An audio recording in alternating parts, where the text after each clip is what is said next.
ಓಂ ಶ್ರೀ ಸದ್ಗುರುಪಾದುಕಾಭ್ಯಾಂ ನಮಃ. ಎಲ್ರಿಗೂ ನಮಸ್ಕಾರ. ಸೌಂದರ್ಯ ಲಹರಿಯ 96ನೇ ಶ್ಲೋಕವನ್ನು ಅನುಸಂಧಾನ ಮಾಡೋಣ.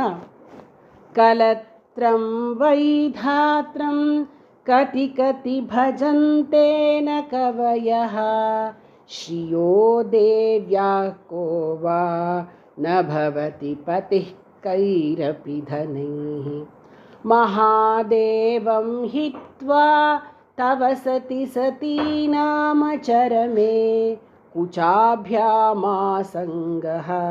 ಕುರವ ಕತರೋರಪ್ಯ ಸುಲಭಃ. ಕಲತ್ರಂ ವೈಧಾತ್ರಂ ಕತಿ ಕತಿ ಭಜಂತೆ ನ ಕವಯಃ ಶ್ರಿಯೋ ದೇವ್ಯಾಃ ಕೋ ವಾ ನ ಭವತಿ ಪತಿಃ ಕೈರಪಿ ಧನೈಃ ಮಹಾದೇವಂ ಹಿತ್ವಾ ತವ ಸತಿ ಸತೀನಾಮ ಚರಮೇ ಕುಚಾಭ್ಯಾಮಾಸಂಗಃ ಕುರವ ಕತರೋರಪ್ಯ ಸುಲಭಃ. ಏನು ಈ ಶ್ಲೋಕದ ಅರ್ಥ ಅಂದರೆ, ಇಲ್ಲಿ ವರ್ಣನೆ ಏನು ಮಾಡಿದರೆ, ದೇವಿಯ ಪಾತಿವ್ರತ್ಯದ ಮಹಿಮೆಯನ್ನು ವರ್ಣಿಸಿದ್ದಾರೆ. ಸ್ತೋತ್ರ ಲಕ್ಷಣ ಬಂದು ಪರಾಕ್ರಮ.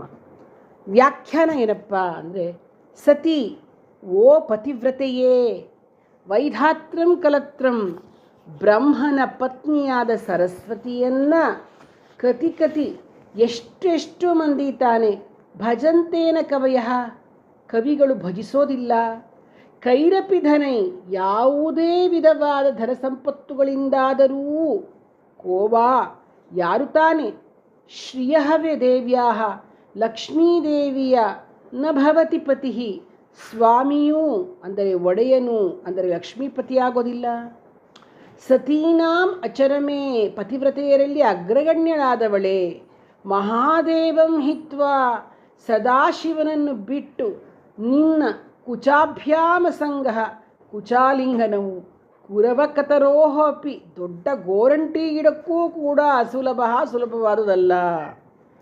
ಭಗವತಿಯ ಕುಚಾಲಿಂಗನ ಸಂಘವು ದೋಹದವನ್ನು ಬಯಸುವ ಮದರಂಗಿ ಮರಕ್ಕೂ ಸಲ್ಲದು. ಮರಕ್ಕೆ ಸ್ತ್ರೀ ಸಂಘ ಆಲಿಂಗನ ಅಥವಾ ಪಾದಾಘಾತ ಮಾಡಿಸಿದರೆ ಚೆನ್ನಾಗಿ ಬೆಳೆಯುತ್ತೆ ಅನ್ನೋ ನಂಬಿಕೆ ಇದೆಯಲ್ಲ, ಅದನ್ನು ದೋಹದ ಕ್ರಿಯೆ ಅಂತ ಕರೀತಾರೆ. ಸದಾಶಿವನನ್ನು ಬಿಟ್ಟು ಬೇರೆ ಪುರುಷನಿಗೆ ನಿನ್ನ ಕುಚಾಲಿಂಗನ ದೊರಕುವ ಸಂಭವವೇ ಇಲ್ಲ. ಆದ್ದರಿಂದ ನಿನ್ನ ಪಾತಿವ್ರತ್ಯವು ಮಾತಿಗೆ ಸಿಲ್ಕೋದಿಲ್ಲ. ಮಂತ್ರ ಜಪ ಮುಂತಾದವುಗಳಿಂದ ಪಡೆದುಕೊಂಡ ಸಾರಸ್ವತ ಸಿದ್ಧಿಯುಳ್ಳವರು ಸರಸ್ವತಿಯ ವಲ್ಲಭರು ಎಂಬುದಾಗಿ ಕೀರ್ತಿವಂತರಾಗ್ತಾರೆ.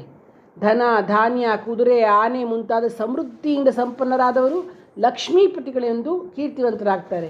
ಪಾರ್ವತಿಯ ಪತಿಯಾದರೂ ಮಹಾದೇವನೊಬ್ಬನೇ. ಆದ್ದರಿಂದ ದೇವಿಯ ಪಾತಿವ್ರತ್ಯ ಮಹಿಮೆಯು ಮಾತು ಮನಸ್ಸುಗಳಿಗೆ ಗೋಚರವಾದುದಲ್ಲ. ಸಮಾಜದಲ್ಲಿ ಶೀಲ ಪಾತಿವ್ರತ್ಯ ಪ್ರಾಮಾಣಿಕತೆಗೆ ಬಹಳ ಪ್ರಾಮುಖ್ಯತೆ ಇದೆ. ನಡತೆಯಲ್ಲಿ ಸಚ್ಚಾರಿತ್ರ್ಯವೇ ವ್ಯಕ್ತಿಯನ್ನು ಶ್ರೇಷ್ಠ ಅನಿಸೋದು. ಶಂಕರರು ದೇವಿಯ ಪಾತಿವ್ರತ್ಯದ ಮಹಿಮೆಯನ್ನು ತಿಳಿಸ್ತಾ ಸಚ್ಚಾರಿತ್ರ್ಯವಂತರಾಗಿರೆಂದು ತಿಳಿಸ್ತಾ ದೇವಿಗೆ ಸೌಂದರ್ಯ ಲಹರಿಯ 96ನೇ ಪುಷ್ಪವನ್ನು ಸಮರ್ಪಿಸ್ತಾ ಇದ್ದಾರೆ. ಏನಪ್ಪ ಈ ಶ್ಲೋಕದ ಒಂದು ಫಲ ಅಂದರೆ, ಲಕ್ಷ್ಮೀ ಕಟಾಕ್ಷ, ಸರಸ್ವತಿ ಕಟಾಕ್ಷ, ಸಕಲ ವಿದ್ಯಾ ಲಾಭ, ಎಂಥದ್ದೇ ಕಾಯಿಲೆ ಇದ್ದರೂ ನಿವಾರಣೆ ಆಗ್ತಕ್ಕಂಥದ್ದು, ಮನಸ್ಸಿಗೆ ಶಾಂತಿ ಉಂಟಾಗುತ್ತೆ. ಅಂತಹ ಅದ್ಭುತವಾದ ಶ್ಲೋಕ ಇದು. ಶ್ರೀ ಜಗದಂಬಾರ್ಪಣಮಸ್ತು.